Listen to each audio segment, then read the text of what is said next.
L'invité du jour, c'est Marion Maréchal qui est en train de nous rejoindre. Je vous laisse effectivement chacun regagner effectivement l'éloge. Bonsoir Marion Maréchal, députée européenne.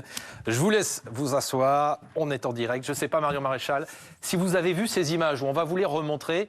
Regardez ces images d'un drone français, de cet incident majeur qui a donc eu lieu dimanche selon le ministre des Armées Sébastien Lecornu, au-dessus de la Méditerranée orientale. Des images d'un incident entre un drone français et donc un avion russe. Il a précisé que c'était une action agressive, c'est ce qu'il a dénoncé, le ministre Sébastien Lecornu.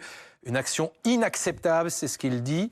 Et on l'a entendu il y a quelques instants, tous les spécialistes, le général Paloméros, parlent d'un acte d'intimidation de la part de la Russie. Comment vous réagissez à ces images ? Oui, c'est tout à fait possible qu'on soit face à un acte d'intimidation. On est dans une logique d'escalade et de tension. Quand la France aujourd'hui menace d'envoyer potentiellement des troupes et des hommes sur le sol ukrainien pour rentrer dans le cadre du conflit qui les oppose aujourd'hui à la Russie, on est dans une logique d'escalade. Donc c'est pas totalement, c'est regrettable et condamnable, mais c'est pas totalement surprenant, si vous voulez, qu'on ait ce genre de manœuvre par derrière. Vous voulez dire que ça, c'est quoi ? C'est une réponse à Emmanuel Macron ?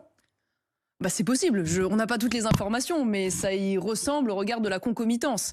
Mais à partir du moment où la France et le discours de la France aujourd'hui consiste à s'inscrire dans une logique de jusqu'au boutisme et d'escalade sur ce dossier, on y reviendra, faut s'attendre à ce qu'il y ait une réponse russe. Je veux dire, on ne peut pas imaginer derrière, quand on annonce potentiellement demain envoyer des troupes au sol et donc rentrer dans le cadre du conflit, que les Russes restent passifs. Voilà, ça ne veut pas dire que c'est pas regrettable et condamnable, mais c'est dans la logique des choses. Mais donc pour vous, si je vous entends, c'est la France qui est responsable de cette escalade ? Non, c'est pas ce que je suis en train de dire. Ce que je veux dire, c'est qu'à partir du moment où on se met dans cette disposition d'esprit de pouvoir demain rentrer en co-belligérance, donc être partie prenante au conflit, c'est-à-dire pas seulement en soutien militaire, humanitaire, logistique ou financier, mais en soutien humain et militaire direct, on se met en situation de provoquer une guerre et de rentrer dans la guerre directement. Et donc c'est logique, à certains égards, qu'il y ait une réaction russe. Voilà, c'est la Russie qui a attaqué l'Ukraine, on est bien d'accord. Non, mais évidemment. Mais si vous voulez, on a l'impression que depuis 3 ans, maintenant que cette guerre est lancée, on est toujours dans les mêmes questions. Et on est presque aujourd'hui à l'étape d'après, j'ai envie de vous dire. C'est-à-dire que c'est terrible, mais ce qui est en train de se passer, et ce qui s'est passé d'ailleurs depuis ce bureau évidemment, bureau ovale et de la Maison-Blanche, démontre qu'aujourd'hui, nous sommes à certains égards dans une forme de conclusion de la guerre, que ça nous plaise ou que ça nous plaise pas. C'est-à-dire qu'à partir du moment où les Américains décident de leur point de vue, de vouloir se retirer de ce conflit et d'y mettre fin, quelles que soient finalement les conditions, on se rend compte, et c'est bien malheureux d'ailleurs, qu'aujourd'hui les Européens ne sont pas en capacité sur le plan militaire d'entrer en substitution des États-Unis pour pouvoir poursuivre cette guerre.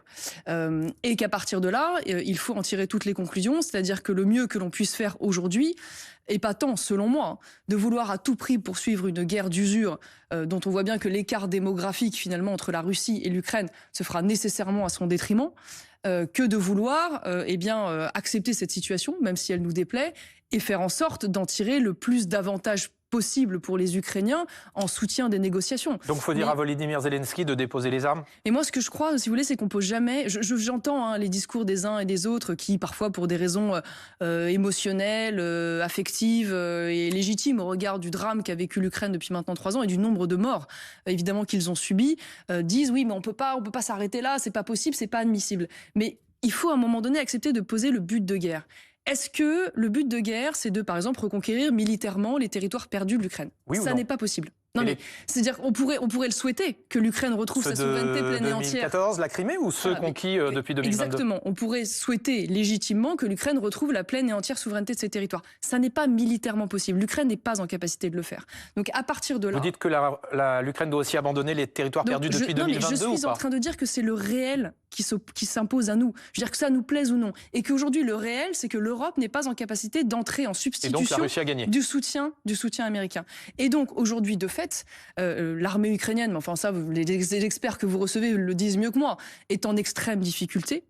Que aujourd'hui les Américains, parce que c'est le point de vue de Donald Trump, on peut le déplorer, on peut le regretter, on peut le condamner de notre point de vue d'Européen, mais lui, il a gagné l'élection américaine en disant j'arrêterai cette guerre. Son seul objectif aujourd'hui, c'est de détacher la Russie de la Chine pour défendre au mieux, évidemment, les intérêts américains face à la concurrence chinoise. Et son dernier objectif, c'est de dire, je veux que la paix arrive au plus vite et je veux pouvoir tirer un maximum de bénéfices, on le sait, sur les terres rares et autres, à la suite de cette guerre, au regard des engagements financiers que les Américains... C'est du racket, vous trouvez, ou pas? Alors, et donc, moi, je trouve pas ça, évidemment, élégant. Je vais pas vous dire que je suis heureuse de voir la manière dont se déroule et se sont déroulés une partie de ces échanges, parce qu'on a vu, en effet, 10 minutes sur les 50 minutes. Ça vous a choqué, d'ailleurs, c'est en quelques instants qu'on y revient, ces images? C'était brutal et c'était, évidemment, humiliant. Et moi, vous voyez, ce que je me suis dit à l'issue de cela... après avoir regardé les 50 minutes, la seule obsession que j'ai eue à l'issue de ça, c'est qu'un président français, aujourd'hui, demain plutôt, ne se retrouve jamais dans cette situation. C'est ce que dit très justement, me semble-t-il, Pierre Lelouch, qui a beaucoup travaillé sur ce sujet, et qui dit, finalement, quand on est dans une situation de vaincu ou de vassal, eh bien, on a le risque demain de se retrouver dans cette situation humiliante où on n'a pas les cartes en main. Mais l'Ukraine a été humiliée dans ce bureau ovale. Et donc, on est tenu. Mais c'est ce que je suis en train de vous dire. Mais vous dites. Oui, c'est ce que je dis. Mais ce que je veux dire aussi, c'est que je trouve un peu vain de s'arc-bouter uniquement sur la forme et pas sur le fond. Je veux dire, on n'est pas dans Psychologie Magazine. Je veux dire qu'on ait pu être choqué par le comportement d'un tel ou d'un tel. La réalité, c'est que les États-Unis sont dans la trajectoire que je vous ai indiquée, pour les raisons que je vous ai indiquées. Ça nous plaît, ça nous plaît pas, c'est comme ça. Que Zelensky, bien légitimement, lui essaye de défendre au maximum ses intérêts, de continuer, bien sûr, de pouvoir obtenir un maximum de choses, même si aujourd'hui, je pense que l'adhésion à l'OTAN, il y renonce, et que la poursuite des combats, il semble, là encore, y renoncer, et que nous, Européens, eh bien, aujourd'hui, je crois que la leçon que nous devons tirer, c'est la construction, en effet, à l'issue de ce conflit, dont nous tirons pas grand bénéfice, c'est le moins qu'on puisse dire, et pas beaucoup de mérite, puisque à l'issue de tout ça, et malgré les milliards que nous aurons investis, je crains que eh bien, l'Ukraine finisse avec un territoire amputé et une partie de son territoire maîtrisée par les Américains, je pense évidemment aux terres rares. Et donc maintenant, la question de savoir demain, c'est comment on organise une défense européenne. On va y venir. Voilà, qui nous permette de ne pas nous retrouver dans cette situation. Mais ce que vous nous dites très clairement, c'est que la Russie a gagné cette guerre et qu'il faut l'accepter. Je suis en train de dire qu'on arrive à l'issue du conflit. Voilà. Et que la situation militaire aujourd'hui est au bénéfice des Russes, que ça nous plaise ou pas, pour une raison simple, c'est que pour des raisons d'écart démographique et du fait du refus tout à fait compréhensible, et que je partage des armées otaniennes de ne pas aller sur le terrain en renfort humain, je veux dire numériquement. Donc il faut l'accepter. Voilà, et que les Américains, et qu'il faut l'accepter, et que les Américains aujourd'hui ne veulent pas poursuivre la guerre et qu'on ne peut pas les remplacer. Donc moi je veux bien qu'on fasse des grandes phrases, des slogans, des postures, on ira jusqu'au bout, on continuera. Mais à un moment donné, la réalité, elle est celle-ci, qu'elle nous plaise ou pas. Deux questions courtes, vous l'avez évoqué il y a quelques instants. Envoyer des soldats européens et donc des soldats français en Ukraine, non pas pour combattre, mais pour assurer le maintien de la paix une fois que ce conflit serait réglé, ou en tout cas qu'il y a un accord qui serait trouvé. Pourquoi vous y êtes opposé ? J'y suis opposée parce que c'est changer la dimension du conflit. C'est-à-dire que moi, je suis étonnée parce que j'entends beaucoup de contradictions sur les commentaires dans ce conflit depuis le début. On a des gens qui nous disent depuis le départ, demain, la Russie peut être à Berlin, à Paris, et ce sont les mêmes gens en général qui nous disent que la Russie a perdu la guerre en Ukraine. Donc c'est pas très cohérent, parce que si la Russie a perdu la guerre en Ukraine, je doute que demain, elle puisse aller à Berlin ou Paris. Et la réalité d'ailleurs, c'est que cette Russie patine depuis 3 ans en Ukraine. Ça, c'est indéniable. Et c'est vrai qu'on a un autre discours qui consiste à dire depuis le début, l'Ukraine se bat pour nous, pour nos valeurs, pour la démocratie. Donc c'est aussi notre guerre, mais ça n'est surtout pas une guerre OTAN-Russie. Sauf que la réalité, c'est que quand on voit aujourd'hui l'attitude de la plupart des dirigeants européens, oui, bien sûr, c'est devenu une guerre OTAN-Russie. Et pourquoi pas envoyer des soldats pour le maintien de la paix ? Et c'est là où c'est dangereux. Non, mais pour assurer le respect d'un accord. Sauf que le problème, si vous voulez, c'est que ça n'est pas une fois de plus ce que souhaitent les Américains, et que en l'état actuel, nous ne pouvons pas garantir la sécurité de ces hommes. Le président Trump l'avait évoqué avec le président Macron la semaine dernière. Oui, mais sauf que ça n'est de fait plus à l'ordre du jour, et qu'aujourd'hui, même Zelensky lui-même est passé à l'étape supérieure. Vous avez certainement lu sa dernière déclaration à 17h. Absolument. Aujourd'hui, il va se poser à la table des négociations. Qu'est-ce que vous pensez d'ailleurs du fait qu'ils disent « je propose une trêve dans les airs, en mer, je suis prêt à travailler sous le leadership du président Trump » Je constate qu'il a tiré toutes les conclusions aujourd'hui de la volonté de retrait des États-Unis, et qu'il tire la conclusion que demain, il ne peut pas se passer du soutien américain, que les Européens eux-mêmes, d'ailleurs dans ce tweet, c'est malheureux, ça fait mal au cœur. Pas une seule fois, il ne cite les Européens. Mais est-ce qu'il ne cède pas plutôt à la brutalité de Donald Trump ? contraint et forcé. De fait, je pense que oui. Je pense que si lui avait pu choisir, il aurait évidemment continué la guerre. Alors la question étant de savoir, est-ce que c'était opportun, est-ce que c'était intelligent, est-ce que ça pouvait aboutir à une victoire? Ça, personnellement, je ne le crois pas. Mais en tout cas, ce qui est sûr, c'est qu'il, du point de vue ukrainien, il a voulu défendre jusqu'au bout les intérêts ukrainiens et il se retrouve dos au mur et contraint par les événements. Un accord de paix, ça veut dire que demain, vous avez confiance en Vladimir Poutine pour qu'il le respecte? Mais si vous voulez, à un moment donné, quand vous concluez un accord de paix, vous êtes contraint par les circonstances de faire confiance aux deux parties prenantes. Ça ne veut pas dire qu'il ne doit pas y avoir une vigilance de la part des Européens, et ça ne veut pas dire, et c'est la réponse que nous devons apporter, que nous ne devons pas nous donner les moyens de garantir le respect de cet accord. Ça veut dire comment, très concrètement, si on n'envoie pas des soldats pour assurer ce maintien? Non, mais c'est au-delà, si vous voulez, du sujet russo-ukrainien. Parce que si demain on craint la puissance militaire russe et qu'il puisse y avoir d'autres velléités russes à d'autres, en Pologne, dans les pays baltes, vous y croyez sur d'autres parties du territoire. Disons, quand je vois comment l'armée russe a patiné depuis 3 ans en Ukraine, je doute qu'elle puisse demain imaginer attaquer un pays membre, pour le coup, un pays membre de l'OTAN qui activerait automatiquement, vous le savez, le contenu du traité de l'OTAN qui consiste à ce que l'ensemble des armées otaniennes, américaines compris, dans ce cas-là, rentrent en conflit direct avec la Russie. Vous signeriez que la Russie jamais n'envahira la Pologne, les pays baltes? Je signe jamais rien, parce que je crois que d'ailleurs cette affaire ukrainienne nous a tous enseigné la prudence et la vigilance. Mais ce que je veux dire, c'est que le cas polonais est très différent du cas ukrainien, pour une raison très simple, c'est que la Pologne est membre de l'OTAN, ce que n'était pas l'Ukraine et ce qui a priori ne sera pas l'Ukraine. Donc les implications ne sont pas les mêmes. Est-ce que les Américains et Donald Trump sont en train de trahir l'Europe? Ils sont en train de défendre un point de vue et des intérêts américains qui sont en contradiction avec une partie des intérêts européens. Voilà. C'est évident. Je veux dire, quand aujourd'hui, il typiquement nous écarte totalement des négociations, alors que nous sommes partie prenante, évidemment, du fait de notre participation commune avec l'Ukraine à ce continent, c'est évidemment regrettable. Quand il a comme seule obsession de se rembourser à certains égards sur le dos ukrainien en accaparant les terres rares ukrainiennes, quand il tente d'avoir l'exclusivité, parce que c'est ça dont on parle, exactement, et du cadre de la reconstruction, évidemment, ça se fait au détriment des Européens. Mais vous diriez que c'est toujours des alliés, les Américains? Pardon, je pose quand même. Alors voilà, je pose quand même une question, parce que ce qui me dérange un peu dans la dialectique que j'entends, la rhétorique plutôt que j'entends depuis maintenant 2 ou 3 jours, c'est que j'ai le sentiment chez certains Européens, et notamment auprès de la Commission, que parfois ils veulent continuer la guerre moins pour les Ukrainiens que contre Donald Trump. Voilà. Et j'appelle un peu à la vigilance. Attention, si vous voulez, à ce qu'aujourd'hui cette réaction d'orgueil que je peux entendre, moi-même, ma vanité européenne a été heurtée par ce qui est en train de se passer. Ah, vous êtes heurté quand même? Mais bien sûr, évidemment, puisque en plus, ce que je vous dis, c'est que je pense que nous serons les grands perdants de cette santé européenne. Les grands perdants de tout cela. Je me sens française et je me sens européenne, et je pense qu'on sera les grands perdants de cette guerre depuis 3 ans, évidemment, à côté des Ukrainiens. Mais est-ce que c'est des alliés? Est-ce que ce sont, juste question claire, est-ce que les Américains aujourd'hui sont toujours, oui ou non, des alliés? Ce sont toujours des alliés de fait. Enfin, je veux dire, tant que le traité transatlantique existe, tant que le système otanien perdure et que donc nous sommes liés à eux par un traité de sécurité commune, ce sont des alliés. Et puis ce sont des alliés par ailleurs à bien d'autres égards. Édouard Philippe parle de trahison, Olivier Faure dit que ce ne sont plus des alliés. Regardez cette étude réalisée par notre partenaire ILAB qui dit que pour 73% des Français, les Américains ne sont plus des alliés. Sondage qui a été réalisé ces derniers jours. Mais je comprends, mais on est dans la réaction et l'émotion et l'orgueil naturel qu'on peut avoir à l'issue de tout ce qui se passe. Mais de fait et factuellement, tant que l'OTAN existe, excusez-moi, les Américains, aujourd'hui, désolé de le rappeler, mais une grande partie de l'Europe a fait dépendre sa sécurité du système de défense américain. Si ça n'est pas une alliance, je ne sais pas ce que c'est. Et beaucoup de pays, à l'heure où je vous parle, la France a toujours fait un peu bande à part de ce point de vue-là, ne sont pas dans la volonté de remettre en cause cela. Une fois de plus, je mets juste en garde sur une chose. Attention à ce que cette volonté de poursuivre l'effort de guerre ne se fasse pas... Vous dites que la Commission européenne est en guerre contre Donald Trump. Je dis juste attention à ce que ça ne se transforme pas en un soutien pour les Ukrainiens vers une volonté d'être surtout contre Donald Trump et une guerre idéologique contre Donald Trump. Parce que c'est un peu, si vous voulez, dans la manière dont c'est présenté, l'impression que ça me donne. Voilà. On voit les responsables américains, certains responsables républicains qui appellent au départ de Volodymyr Zelensky. Est-ce que pour vous, le président ukrainien, aujourd'hui, c'est le dernier obstacle à la paix ?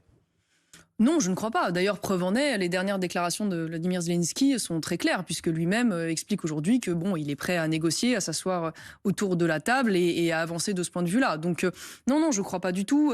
Je pense qu'à un moment donné, il y a eu une volonté de l'administration trumpienne de mettre en effet un énorme coup de pression, voyant que Vladimir Zelensky résistait à un certain nombre de leurs demandes, voire ne voulait pas négocier ou continuer de mettre ce dossier d'adhésion de l'OTAN sur la table, et que donc il a voulu, c'est d'ailleurs la méthode trumpienne, mettre une forme d'état de sidération et de provocation pour arriver à ses fins. Il y est manifestement parvenu, on peut d'ailleurs le regretter, mais je ne crois pas du tout qu'aujourd'hui ce soit le Zelensky qui soit le sujet principal. Alors, vous le regrettez, vous dites que vous avez été heurté, vous vous sentez quand même européenne, vous le dites. Vous étiez à Washington au moment de l'investiture de Donald Trump. Est-ce que ce soir, après ce qu'on a vu ces derniers jours, vous regrettez d'avoir soutenu Donald Trump ? Non, alors je ne regrette pas du tout m'être rendue à Washington. J'y suis allée en tant que vice-présidente du parti européen ECR, auquel appartiennent d'ailleurs les Italiens de Fratelli d'Italia notamment.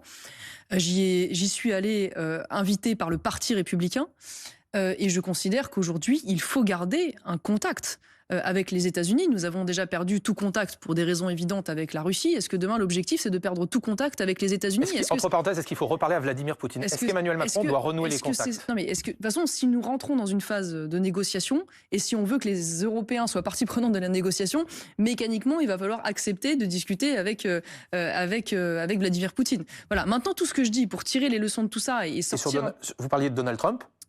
Vous vous sentez toujours proche idéologiquement de lui ? Mais vous savez, vous trouvez toujours que c'était une bonne nouvelle pour les États-Unis et pour le monde ? Le fait que je puisse partager un certain nombre de combats évidents avec Donald Trump, qu'il s'agisse de la lutte contre le wokisme, de la lutte contre l'immigration illégale, par exemple. Et est-ce que vous partagez sa vision internationale ? Ne veut pas dire, mais non, mais j'y viens précisément, ne veut pas dire que les États-Unis ne sont pas des concurrents, voire parfois des adversaires, sur le plan commercial. Voire des ennemis ? Non, je dirais pas des ennemis, c'est pas ça un ennemi, mais des adversaires résolus parfois sur le sujet commercial. On le sait en France, on le vit régulièrement en France, donc les intérêts ne sont pas toujours communs. Et d'ailleurs, parce que les intérêts nationaux parfois prennent le pas sur le reste. Et cette concurrence, cette adversité avec les États-Unis, qui s'exprime de différentes manières, elle peut d'ailleurs perdurer sous l'administration de gauche comme sous l'administration de droite, parce que ça relève en fait finalement des intérêts nationaux moins que des positions idéologiques. Marion Maréchal, à l'instant, le président Macron salue, je cite, la volonté de Volodymyr Zelensky, justement, je cite, de réengager le dialogue avec Donald Trump. Vous êtes députée européenne, la présidente de la Commission, Ursula von der Leyen, propose un plan de 800 milliards d'euros pour la défense européenne. Est-ce que vous allez le soutenir, ce plan ? Écoutez, pour l'instant, c'est un chiffre qui est sorti un peu du chapeau, parce que la réalité de ce qui a été annoncé par Ursula von der Leyen, c'est qu'elle énonce des fonds nationaux à la bonne volonté des États, qui pourraient être, ça pour le coup c'est une bonne nouvelle, extraits finalement des 3% de déficit. Donc les dépenses demain militaires seraient extraits du calcul des 3% de déficit. C'est une mesure que je soutenais par ailleurs, donc ça pour le coup je m'en félicite. On parlerait de fonds privés, on parlerait de réorientation de fonds européens déjà existants, comme le mécanisme de stabilité par exemple. On parle d'éventuels emprunts supplémentaires. Donc tout ça pour l'instant est très évanescent. Maintenant, ce que je dis derrière cela, c'est plusieurs choses.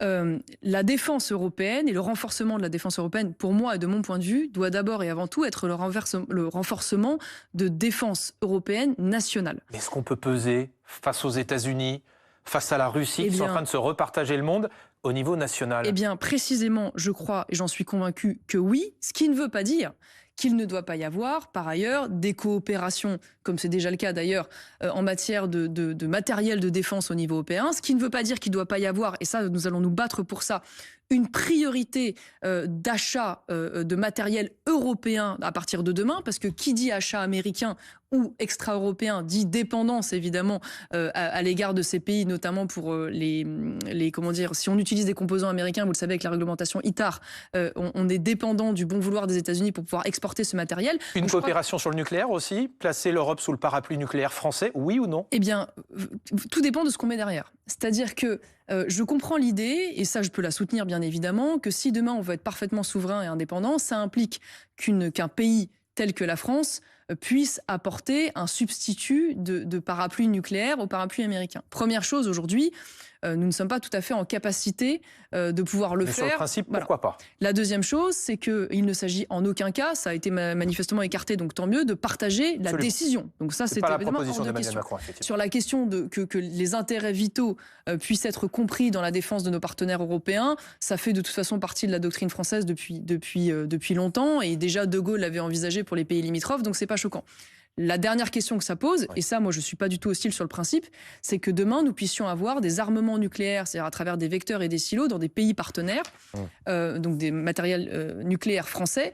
Nous n'en avons pas besoin d'un point de vue technique, parce qu'on peut frapper sans être présent dans ces pays, mais si d'un point de vue psychologique, ça peut, on peut dire, rassurer des pays partenaires européens dans la capacité de la France à remplacer les Américains, pourquoi pas aller vers cela, oui. Marion Maréchal, le Premier ministre qui dit hier, nous sommes face à la situation historique la plus grave et la plus dangereuse depuis la fin de la Seconde Guerre mondiale. Le ministre des Affaires étrangères qui dit que chaque jour, le front se rapproche un peu plus de nous. Est-ce que vous avez peur que ce conflit s'importe en France? C'est ce qu'on voit dans les études d'opinion. Oui, mais ils ont raison quand ils disent ça?